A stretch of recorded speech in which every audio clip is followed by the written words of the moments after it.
Assalamualaikum students, I hope आप सब लोग ठीक होंगे.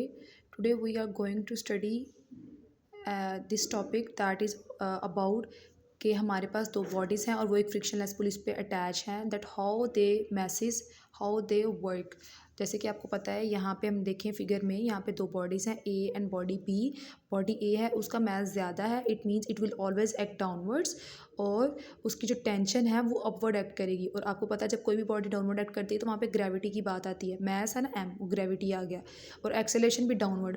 अब एक बॉडी जब मूव ही अपवर्ड करती है उसकी एक्सेलरेशन भी अपवर्ड मूव करेगी और उसका मैस चाहे डाउनवर्ड है, लेकिन वो क्या उसे यहाँ पे उसका दूसरी बॉडी का वेट ज़्यादा ना, तो वो फ्रिक्शनलेस पुली की वजह से वो ऊपर की तरफ जाएगा. तो यहाँ पे हम लोग स्टडी करेंगे net force acting on body A is m1g minus T, because कोई ना कोई उसने टाइम रिक्वायर है ना, उसको कोई ना कोई टाइम लगा उसको ऊपर नीचे की तरफ डाउनवर्ड एक्ट करने के लिए. ठीक है, नेक्स्ट सेम बॉडी है तो हम लोग उसे कहते हैं कि m1g minus T is equals to m1a. As you know कि Newton second law of motion क्या है कि force is equals to ma. तो वो एक फोर्स ही है ना जो उसको डाउनवर्ड एक्ट करने में हेल्प कर रही है. ठीक है, तो हम लोग जब यहाँ पे हम लोग सेम जिस तरह हम लोगों ने मैथ्स m1 लिखा है, मैथ्स m2 भी हम इस तरह ही कहते हैं कि वहाँ पे भी क्या होता है कि जब उस पर मैस एक्ट करता है, जब वो ऊपर की तरफ एक्ट करती है तो उसमें भी कोई ना कोई चेंज आ रहा है विद रिस्पेक्ट टू टाइम. उसका भी कोई मैस है, उसकी भी कोई ग्रेविटी है. ठीक है, according to Newton second law यहाँ पे भी वो कहता है कि force is equals to m ए.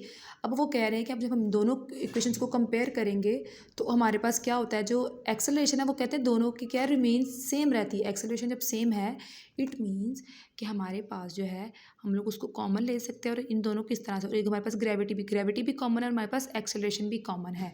तो जब हम लोग इसको इक्वेशन 2 को इक्वेशन 1 से डिवाइड करेंगे तो हमारे पास आ जाएगा 2m1m2 over m1 plus m2g the above arrangement. और इस तरह से हम लोग क्या फाइंड कर सकते हैं, किसी भी स्ट्रिंग में जो टेंशन है, टेंशन बेसिकली क्या है, स्ट्रेस है. जब भी एक पुली या एक भी वेट डाउनवर्ड एक्ट करता है तो आपको पता है अगर उसके ऊपर एक स्ट्रिंग लगी हुई है तो उसमें एक स्ट्रेस प्रोड्यूस होता है, उसको हम बोलते हैं टेंशन. ठीक है, तो ये हम लोगों ने आज पढ़ा. ठीक है, तो आज आप लोगों ने ये करना है, इसका मैथमेटिकल फॉर्म करना है और साथ में इसकी वाली एग्जाम्पल करनी है. ठीक है, ये आप लोगों का आज का टास्क है. Okay students.